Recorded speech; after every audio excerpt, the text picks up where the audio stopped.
wherever you are, welcome to It's All About the Grey podcast. I'm honoured and privileged to have Basil Zempilas, Leader of the Opposition, come on today. Basil, thank you so much for coming on. Great pleasure to be here, and you'll notice I wore grey just for the occasion. I bet most guests don't do that. No, they don't. They don't. And fortunately, you're not too far up the street here from SEER HQ.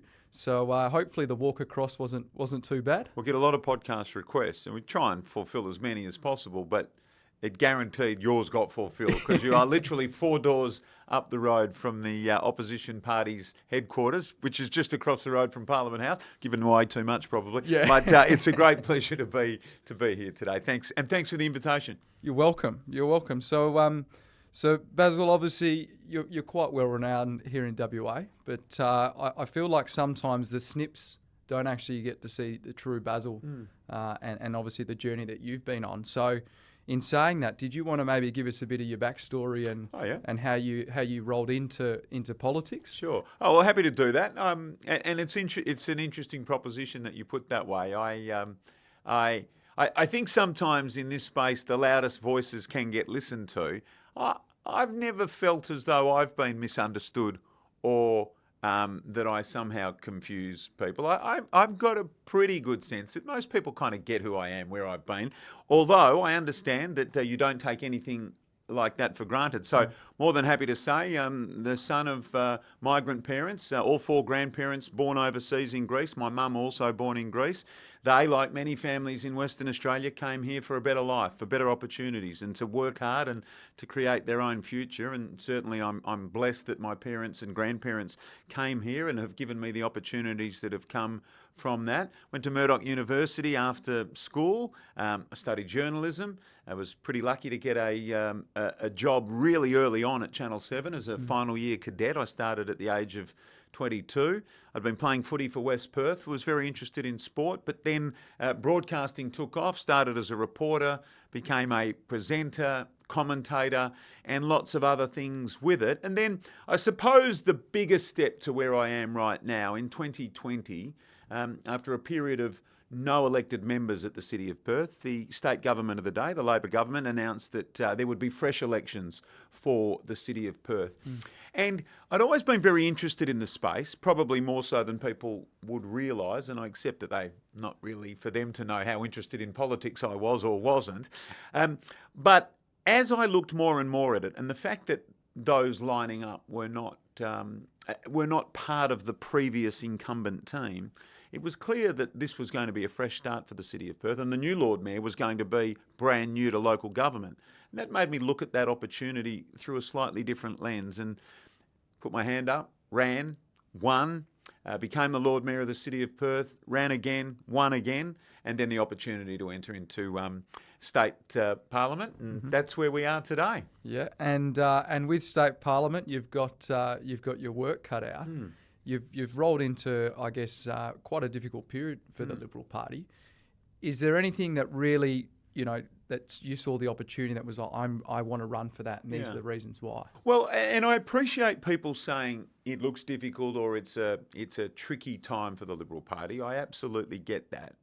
And although I'm not at great pains, but although I don't ever want people to think, well, this guy's a sports guy and that's his area, but the analogies to sport are pretty relevant. And lots, it's funny, as the more I go along, the more I realise how much of what happens in sport is very relative and very relevant to politics. But if you're a young footy coach taking on a team, would you want to take on the team at the top of the ladder who's just won 3 grand finals? Or might you be more interested in a team that is in a different stage of its cycle?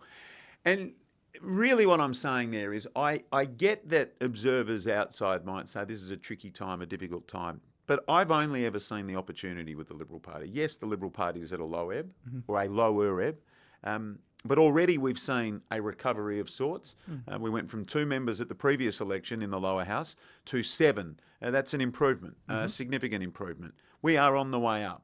And the opportunity to bring my background and my significant learnings from a pretty significant other career and then a transition career, if you like, in local government to this space is what really excites me. And the opportunity of getting our team working cohesively, delivering our message succinctly, engaging with the community and being relevant again to a significant number of the West Australian community. I can only see opportunity there. And what I'm really pleased about is I've been joined on this journey by a great number of others. There's 17 of us in total, and that's not a small number in the new parliament, but obviously significantly smaller than the Labor government.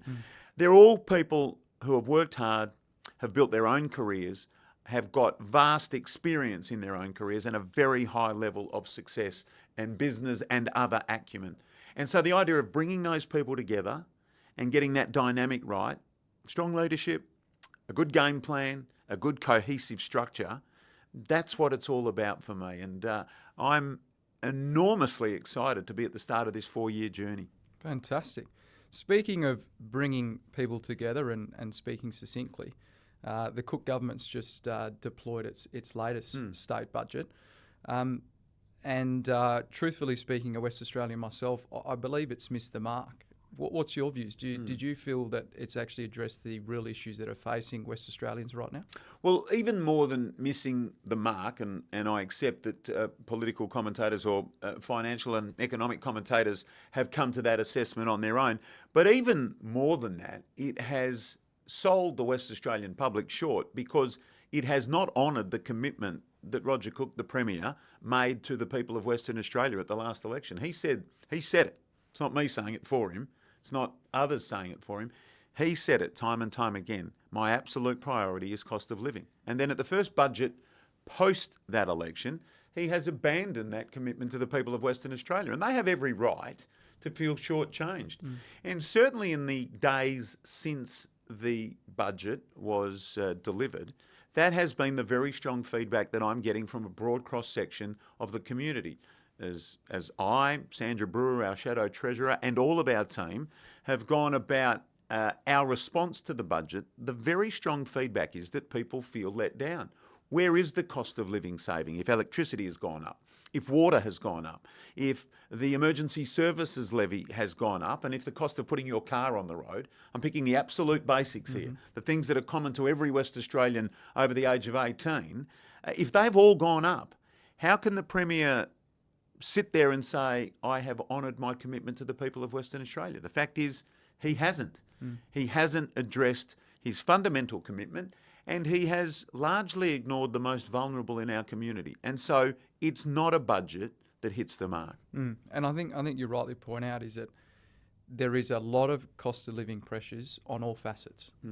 Not only is the WA state government delivering a budget surplus of circa $2.4 billion, but the actual net debt as a state is also increasing. So there's this consistent spending that is occurring in areas where, again, in my opinion, why are we spending in areas when underlying West Australians are struggling to make ends meet? Well, you know, and I know, we manage or co-manage with our partners our household budget. And if we were to deliver the sort of economics that the state government are delivering with this state budget at home, your home, everyone watching's home, how would our family fortunes be? They would be down the tube. Now, I appreciate there are luxuries that a state government has that most households do not. However, it can only be portrayed as poor financial management with this incredible spending, and on top of the spending, even though those surpluses have come in consistently, 7 in a row, the most recent $2.5 billion, the borrowings continue to escalate. Correct. To a point where our net debt by the end of this current term of government will be over $42 billion. No household would do that. No household. And we would rightly be criticising ourselves or of each other if that's how we were managing our finances. And so, again, this is the opportunity that has been missed. And we say, the Liberals have been very clear in our messaging around this most recent budget. What's the point of all of this prosperity? And it's been enormous prosperity for the state of Western Australia. What's the point of it if we can't look after our people? And if our most vulnerable are not being taken care of, and if significant amounts of money are being spent on pet projects instead of health or instead of housing or instead of cost of living, what's the point? And is this a government that have their priorities in the right areas? And speaking of which, to close out, if you were in power, what would you have done differently? Well, I wouldn't have spent $15.5 billion current running total. Current running total. In other words, that number's going to grow even more on Metronet. Now, I understand Metronet is a project that people will enjoy and will be important to the growth of our city. I accept that.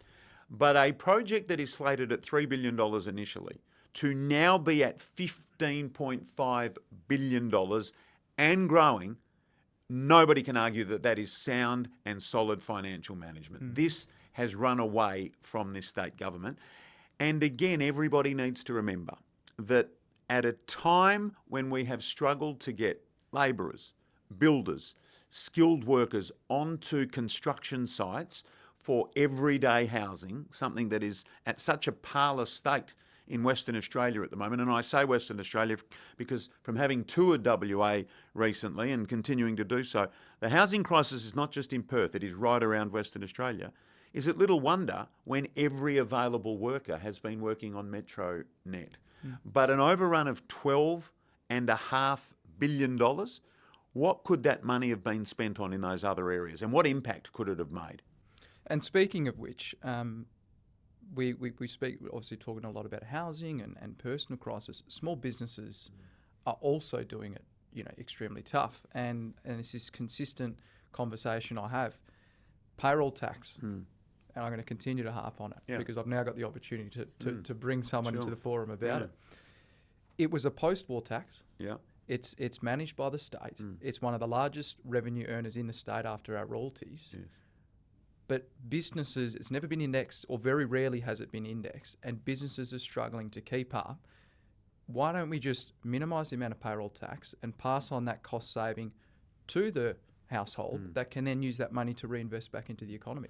So, and even more than that, it is at its absolute fundamental nature, it is a disincentive to small businesses to grow their workforce. And by growing their workforce, they are adding to our economy. They are adding to the productivity of our economy and increasing opportunities for everybody. And so, absolutely, at our core, reform of stamp duty is something that is fundamental to the Liberal Party. I'm not going to sit here 3 months in and tell you exactly what that reform will be, but I can give you a commitment, and I can give everybody a commitment, that when we talk about our most vulnerable, we talk about students, we talk about seniors, we certainly talk about mums and dads, but in that quartet is small business operators. I believe they are also amongst our most vulnerable, and they need support and assistance. And I am happy to sit here and tell you that the necessary work to produce the necessary policy settings in the lead up to the next election will be done by the Liberal Party. And that's important to hear. And as we probably touched on, I guess there is either a conception or misconception that it is a rebuild of the Liberal Party. In your honest and frank opinion, what needs to change in the Liberal Party? Yeah, these are reasonable questions, and certainly questions, and I hope everybody understands this. First and foremost, they're questions that we ask ourselves. It's very clear coming off the back of two elections, almost back to back, 6 weeks apart, state election and federal election, that we don't resonate currently with enough women in our community. That's a fact. And we're not resonating, we're not relevant enough to enough younger people in our voting community. I think you could also argue, particularly with an eye on the most recent federal election, that there is a challenge for the Liberal brand in cities as well. And so there are 3 areas that we don't need to go out and identify them. They are staring us in the face. In sport, again, you often say you learn more from a loss than you do from a victory. It's very true in politics as well. And that's staring us in the face. So how do we become more relevant to women? How do we become more relevant to younger voters? And how do we improve that imbalance in cities with the percentage of vote that the Liberal Party, both federal and state, is attracting? So there they are for us. There's our challenge. We don't need to dial up a supercomputer to say where are the areas that the Liberal Party needs to improve. They're right there for us. And so our challenge now is to engage with the community and to improve our offerings in those areas so that we can be more relevant to those sectors of the community that at the moment we're not. So is there some tough calls that you'd need to make in order to achieve that? Or like you said, it's pretty clear cut and there's a strategy around it? Well, there's the areas, but the tough calls come, and this is where the work does happen, perhaps with the aid of the supercomputer or whatever it is. And certainly engagement is a big part of that. So we have to engage, and that's what we have begun. We have to engage with younger voters, with women. We have to engage with those in the inner city and find out what is it about our messaging, our policies, our candidate selection, our communications, all of the facets that make up modern political movements.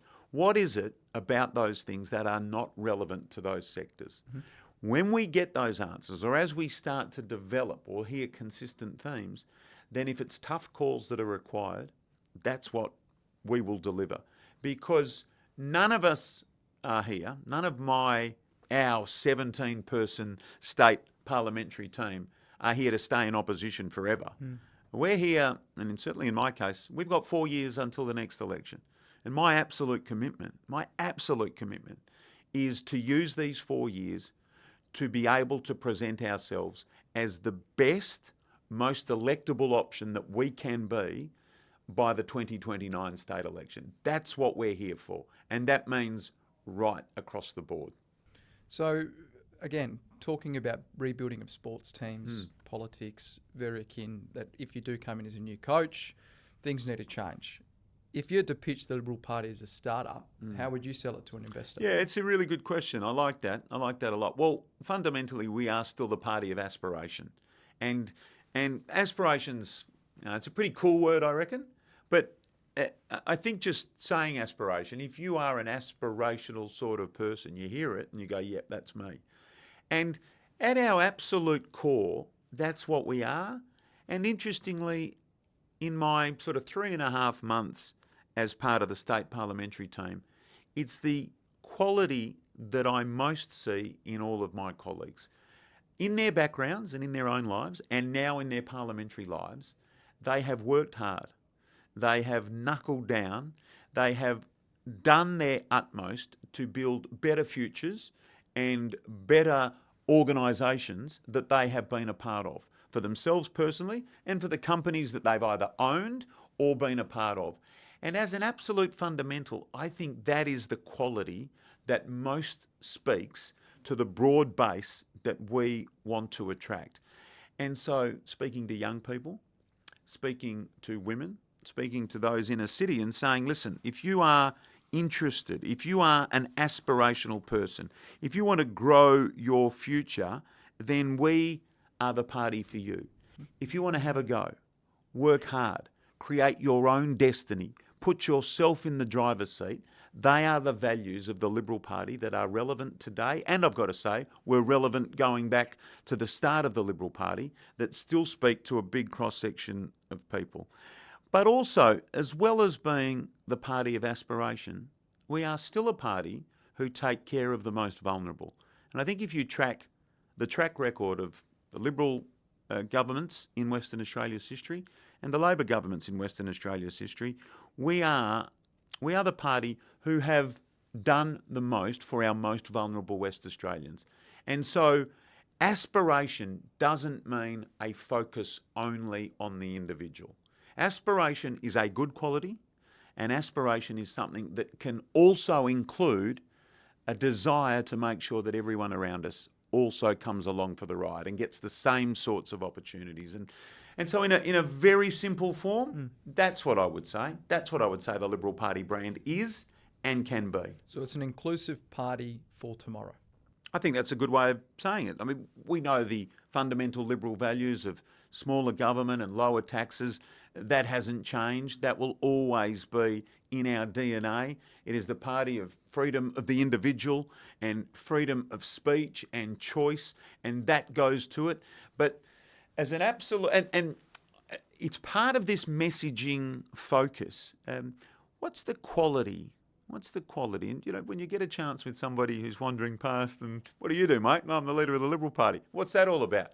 Well, we are a party of aspiration. If you want to build a better life for you, for your family, for your business, for your state, we're your party.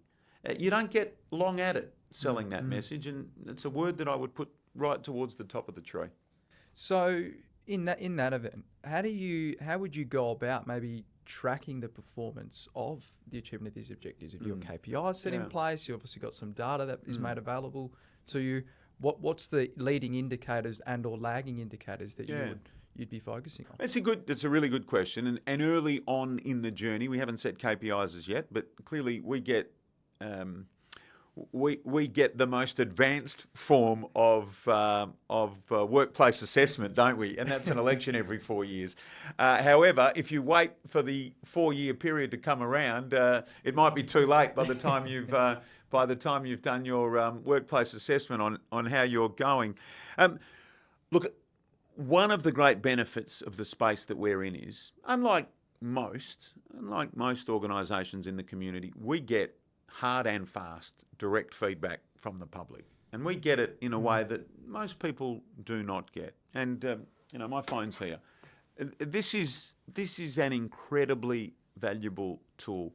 My combined social media following on the various platforms is at around about 100,000, maybe a bit more than that. That's a really good number, and I get direct feedback in there, I say in here, on this device, every hour of every day, and I love it. I love it. I'm not. Probably I will say too, I'm better equipped to handle it because of the previous career that I've had. I had it a fair bit there as well. Try being a West Australian calling Victorian footy teams in Melbourne at the MCG. You'll see what direct feedback looks like. But the point being that is a very useful tool. And if we're on the right track or on the wrong track, I know about it really quickly because of the sort of feedback that is coming through. So that's a very valuable tool. But the connection that we make with the public is something that, if you've been in this space or have some form of self-awareness, you very quickly know we're on the right track here or we're not on the right track, not on the wrong track. You also then are able to see the penetration that you're having, the messaging that you are in control of. How is that being received? There is polling, and there is that sort of temperature check as you move through various issues. Are we on the right side of this, or are we on the wrong side of this? It's a good question though, and at this stage we don't have firm KPIs put in there for ourselves. We're at the start of the journey. I mean, we've got very strong ambition, and we've got, as we formulate our game plan for these 4 years, a very strong sense of who we want to be and where we want to get to and how we want to get there. But as these formative months sort of round themselves out, it may well be something that we look at doing and putting in our own very firm KPIs for assessing the sorts of steps and measures that a political party on the rebound needs to take in a 4-year cycle.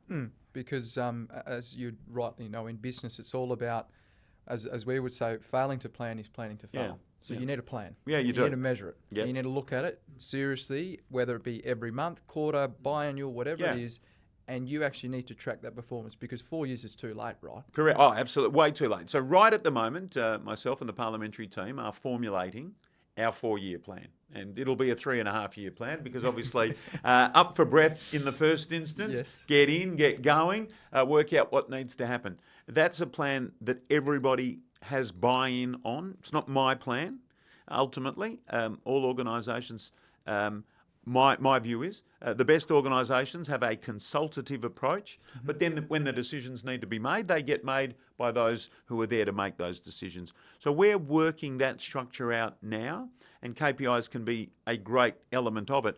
What I will say, one of my favourite sayings, and plan to fail, fail to plan, is a really good one. Feedback is your friend. And I say that all the time, have done in my previous career, did as Lord Mayor, and will continue to do so now. And so feedback is a gift. It's a gift because you very quickly learn, especially in a space, see, even more so than your job. When you walk out the door, most people won't walk up to you and say, I like what you're doing in your business. I like how you've got your office set up. I like those programs you've got in place. You probably don't get that. Is that right? Yeah, that's pretty fair to say. We get it the moment we step foot out the door. We'll get it from a taxi driver, an Uber driver. We'll get it from somebody walking up the street. We'll get it in a coffee shop, at the airport. We'll get it walking into a shopping centre. We'll get it at school from other school parents. Don't get me wrong, how magnificent. How absolutely magnificent to have that sort of feedback coming at you all the time. And it is a gift. And if you use that gift properly, then you are able to work out, okay, we were pitching that. Doesn't look like that's quite hitting the mark. We better adjust. We better just change that messaging a little bit. And so that is the great opportunity that a political party has, along with all of the other tools, data, polling, and the more unofficial versions of it that come at you hard and fast here on your phone. So, Basil, it's probably fair to say that you believe visibility helps your leadership credibility, and that's why, enormously, as a party, you're quite active. Yeah, absolutely enormously. I mean, impossible for me to hide away anyway, and I don't say that in any way other than I had a 31-year broadcast career. It was a pretty high-profile broadcast career in this market. Notwithstanding the fact that I'm 6'5", I look like I do, and my name's Basil Zempilas. It was sort of hard to kick around and go under the radar. But again, I think that's a huge asset for me, and I hope by extension a huge asset for our team, because ultimately people won't be in any doubt of who we are and what we stand for. And also that high level of visibility means people's ability to connect and get to me should be even easier. And I'm really pleased that on a daily basis, lots of phone calls, lots of emails, lots of meeting requests, lots of people grabbing me in the street and saying, have you got 5 minutes? I'd like to talk to you about this. That is a huge advantage to have that, and one that we intend to maximise. So was there a conscious strategy behind that blend of Basil's personal brand and the Liberal Party's future strategy? Well, you are what you are. I don't think you can fake it. And ultimately, any leader has to be authentic. And any political party has to be authentic. So I suppose the best way to answer that is there hasn't been a conscious dialing down of it. I'm not trying to over-accentuate anything. I am what I am. I can't sort of sneak around and pretend that I'm not the bloke who was on TV for 31 years, or I'm not the bloke who was Lord Mayor for 5 years. That's who I am. My personality is my personality. I'm visible, I'm accessible, I'm a communicator. That's been my background. I'm not about to change those sorts of things. But where the conscious decision comes in is, okay, how can those strengths or how can those qualities be used both in A, leadership generally, but B, leadership of the Liberal Party, and how can that help the Liberal Party brand? And it's these sets of qualities that are available now. That's who we've gone with. And so the right thing to do, clearly, is to maximise the opportunities that come with them. But I'm a firm believer. You are what you are. You try and fake it, people will see straight through you straight away. And that's never been a part of my makeup. I've been a dorky, angular, slightly unusual character. I suspect I'm going to continue to be that sort of figure, and that's fine because you are who you are. Yeah, and speaking of which, it's fascinating, you know, if you zoom out and you look at the journey you've had in your career, obviously from media to Lord Mayor, now into the Liberal Party. Was there a pivotal moment that you went, that's who I want to be, or that's who I want to become, or there's value in me putting myself in this position? Yeah, look, not really, although, you know, we spoke about ambition earlier, and certainly that sense that aspiration has been a big part of my makeup, but not in a way that, okay, I want to be the leader of the Liberal Party one day, or I want to be the Lord Mayor one day, or I want to be the host of Telethon one day. My philosophy with those things has been pretty simple. Family sort of has really ingrained this in me. Work hard today. Give today your very best shot, and tomorrow will look after itself. And it's really been that philosophy that has guided my journey. Notwithstanding, I accept I have always been reasonably ambitious, and certainly aspiration has been a part of my making. And I think part of that, and lots of people will understand this, my parents, my grandparents, your parents, your grandparents, most people's families here in Western Australia, they've come from somewhere else. And part of it, I think, is honouring them, honouring the opportunities that they've given us by landing us in the best place in the world. I mean, how incredibly fortunate are we that our forefathers and mothers chose Perth and Western Australia as their future home, because that's made us Perth people. And what an incredible gift that is, to be a Perth person or a West Australian. All of the opportunity that we have here, the incredible lifestyle, those magnificent natural resources, all of the things that we have going for us. And if we work hard, if we treat everybody fairly, give everyone a fair go and get a fair go in return, use common sense, discipline, and apply a team ethos to everything we do, that can take you a long way. And so they've been my guiding principles. Work hard today, apply that logic to everything you do, and tomorrow will take care of itself. Yeah, and again, it's a fantastic way to view what the future of WA looks like. You know, my nonna, my grandfather, travelled from Italy in the 40s, jumped on a ship by himself, left the family behind and said, I'm going to go to Perth and I'm going to make a name for the family. And, you know, we've been very fortunate to be in business here in Perth for the last 75 years. So if we've got a party or a political figure that can recognise the value in bringing communities together, I think there's a far better chance of achieving results. Yeah, I think so, because I think it's something that we have that is so common to so many of us. And, you know, we often talk about being a multicultural community. We really are. We absolutely, genuinely are. And actually, at its most pure form, we're the only place in the world, Australia, that can boast being home to the world's longest continuous living culture, our Aboriginal and Torres Strait Islander people, and people from all over the world. Everyone's either originally from here, our first Australians, or they have come from somewhere else. And we have those two groups living side by side. So it is something that we all have in common. And, you know, one of the things I've been very pleased to be able to do when I became Leader of the Opposition, you have an opportunity to be part of that self-selection process, if you like, for portfolios that you will take care of. State development is obviously very significant, something that is hugely important to me and to the state, and that is one of my portfolio focuses, trade and investment, which goes hand in hand with state development. But I given the opportunity, also decided that I wanted to be the Liberal Party's spokesperson and shadow for citizenship and multicultural interests, because A, it's very important to me and the person that I am, but B, I know how important it is to so many in our community. And I was at a Chinese Chamber of Commerce, West Australian Chinese Chamber of Commerce event on the weekend, and it was an event that was told the story. The migrant story was the theme of the event. And as I say now to groups that I speak to in WA on a weekly basis, you know, the Italian story, the Greek story, the Chinese story, the Vietnamese story, now the African story, they're the same story.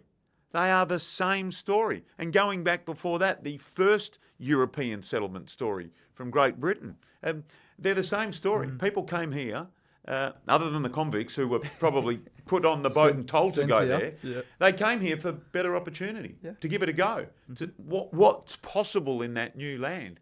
And what we now know is anything is possible in this country, anything, and in particular in Western Australia. And if you had to land somewhere in the world for a fresh start, for opportunity, a place where you could work hard and create your own destiny, I'm not sure you'd pick anywhere other than this place. I tend to agree. And as a state, we're probably one of the largest contributors now to Australia as a whole.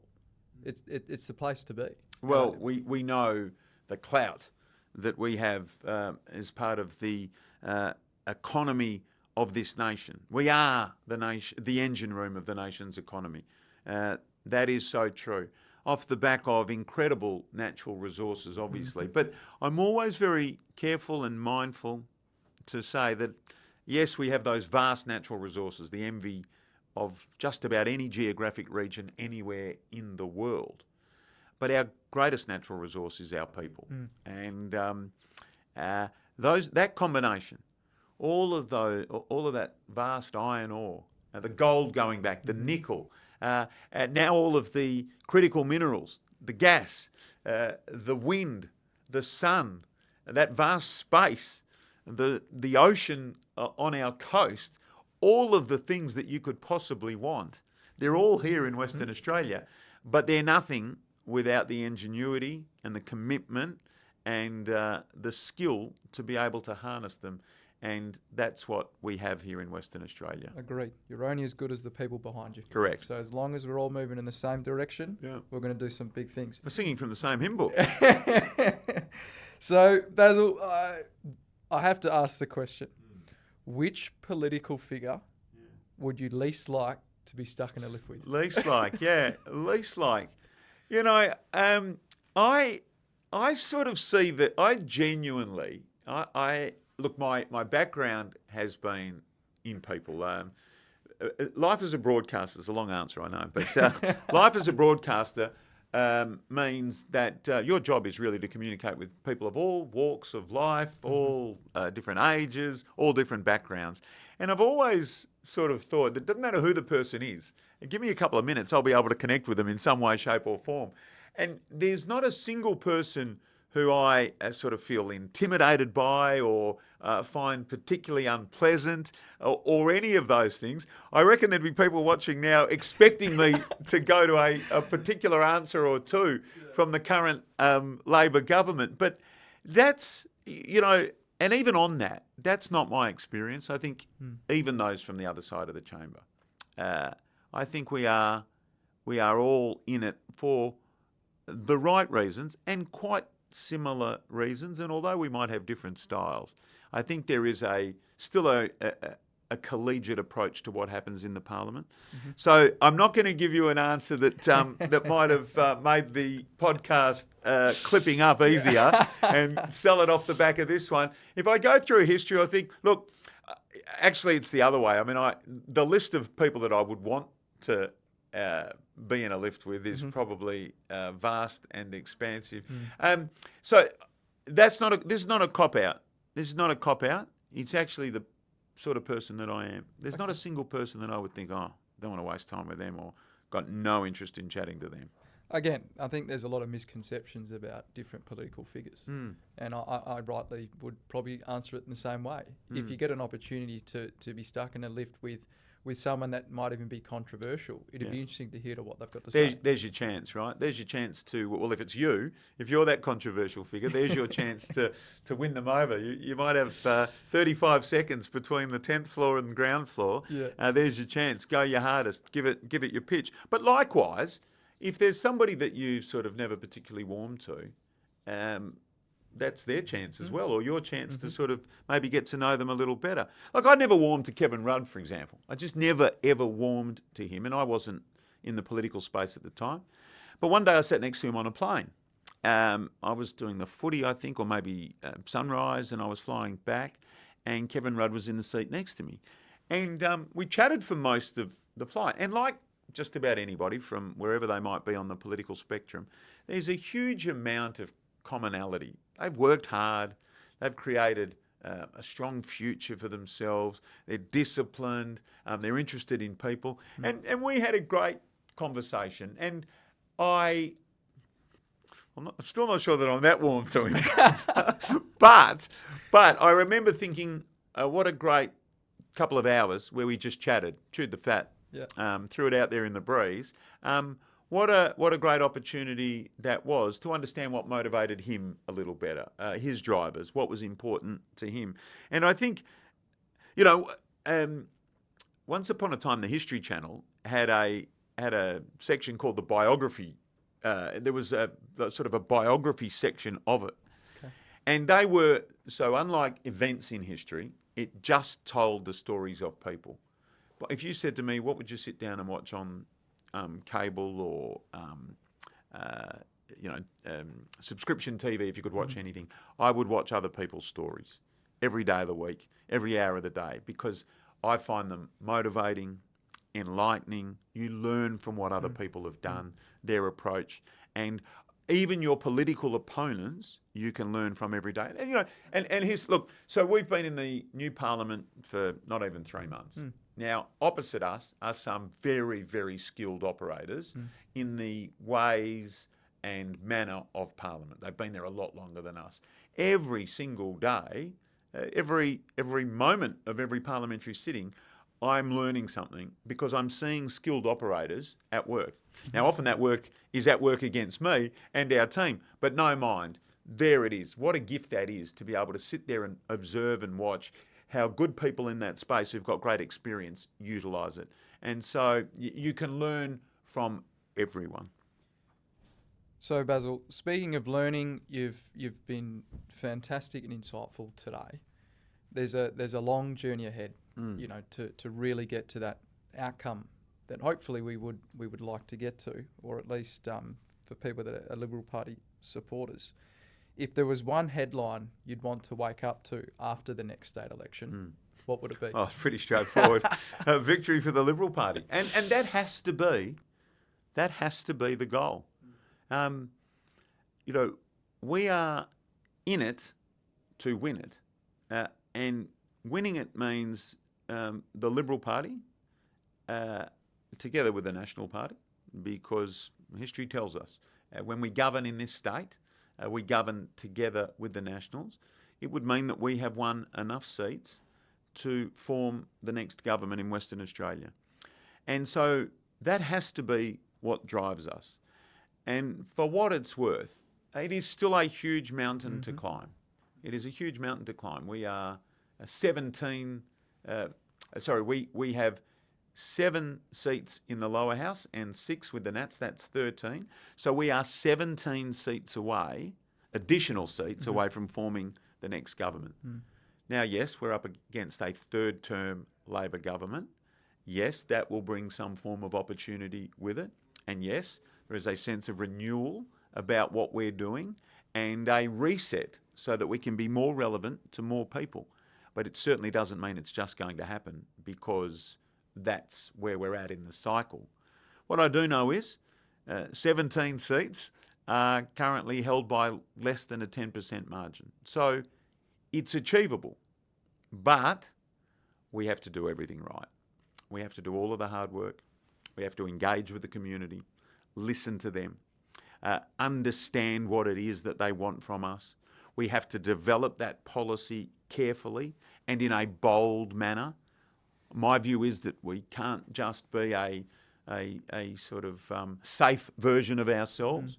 We have to represent the aspiration of the Western Australian public boldly as we go towards the next election, so they know exactly what it is that they will be voting for and how that will impact their daily lives.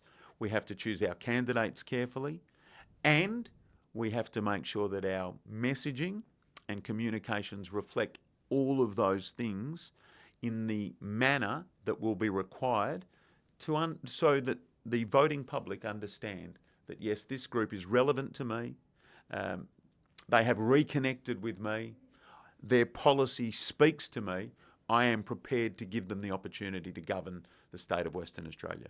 So that's what it's all about.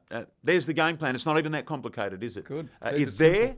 That's the job ahead of us. Look, Rome wasn't built in a day. No, well, 4 years. I'm not sure that Rome was built in 4 years either. It probably took a little bit longer than that, but 4 years is the window for me. I mean, I don't see this as an 8-year exercise. Ultimately, it may end up being an 8-year exercise, and that would be fine. But I'm not thinking and nor are my colleagues thinking of this in any unit of time more than 4 years. That's the challenge in front of us. Well, you've got your work cut out, Basil. I wish you the absolute best with the rebuild. But what an opportunity, right? An opportunity. I think you've picked it at the right time. What a seat to be in. And I mean that. Huge opportunity, huge challenge, and at the end of it all, potentially something that can change everyday lives for West Australians. And ultimately, that's what it's about. That's what we're here for every West Australian to be able to live their best life, to have the most opportunity, and with that, the state of Western Australia to have its best prospects and its greatest outcomes. And it's a privilege to be able to be here.